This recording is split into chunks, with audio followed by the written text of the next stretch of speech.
مصطفى سلماوي في مؤتمر صحفي عقده في مقر اللجنة بمجلس الشورى أن السلطة التشريعية سيتولى أمرها برلمان يقوم على مجلسين، أحدهما باسم مجلس النواب والآخر باسم مجلس الشيوخ باختصاصات جديدة.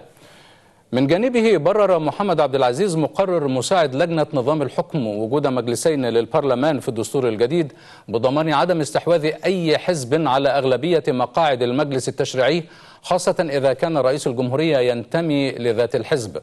كما أعلن عبد العزيز أنه سيتم النص في الدستور الجديد على عدم استمرار رئيسي مجلسي النواب والشيوخ في مناصبهما لدورتين متتاليتين.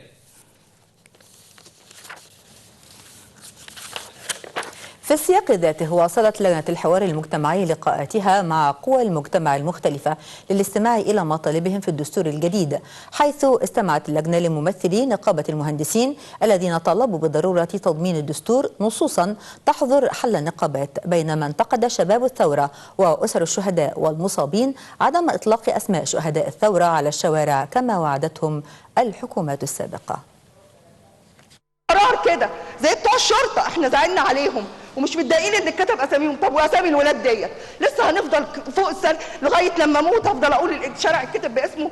مثلما روت دماء ابنائهن تراب الوطن، روت دموعهن اروقه لجنه ال50.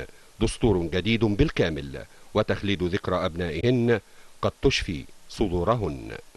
نريد حق الشهيد والمصاب في القصاص العادل وكتابه سيرتهم الذاتيه في المناهج الدراسيه بجميع المراحل التعليميه، الشهداء اللي كان ليهم دور حقيقي في التغيير. حاجة تانية، أنا رافضة قصة مشروع تعديل الدستور. أنا ما يتعمليش دستور هكمله على إرهابيين عملوه. أنا ضد كلمة تعديل الدستور.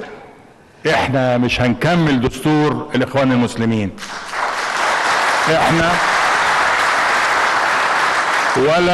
ولا هنصحح أخطائهم ولا هنبيض هذا الدستور الأسود. احنا هنعمل دستور جديد وهنسميه دستور الثورة.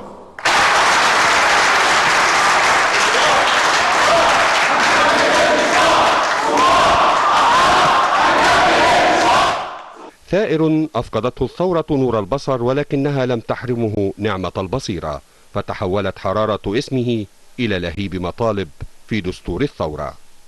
أنا عايز في الدستور ده بوضوح وبصراحة شفافية تامة عن موارد الدولة بتروح فين وبتيجي منين. أنا لازم بالظبط طبعا جميع مؤسساتها لازم أبقى عارف كويس قوي الموارد دي بتروح فين وبتيجي منين. لازم الهيئات الرقابية تبقى بالانتخاب مش بالتعيين عشان ضمان الولاء.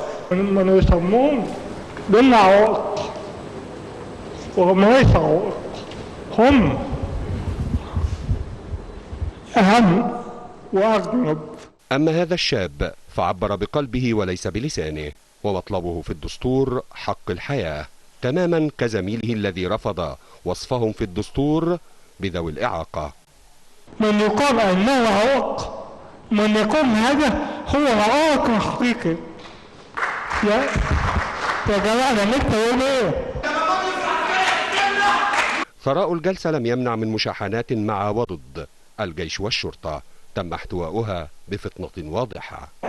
كما كشفت ثورة يناير ويونيو عن قدرات خاصة للشعب المصري في إزاحة الظالمين، كشفت لجنة الحوار المجتمعي عن قدرة الشباب المصري في التمسك بحقه في كتابة دستور لا يغفل ولا يهمش، لا يرائي ولا يدلس.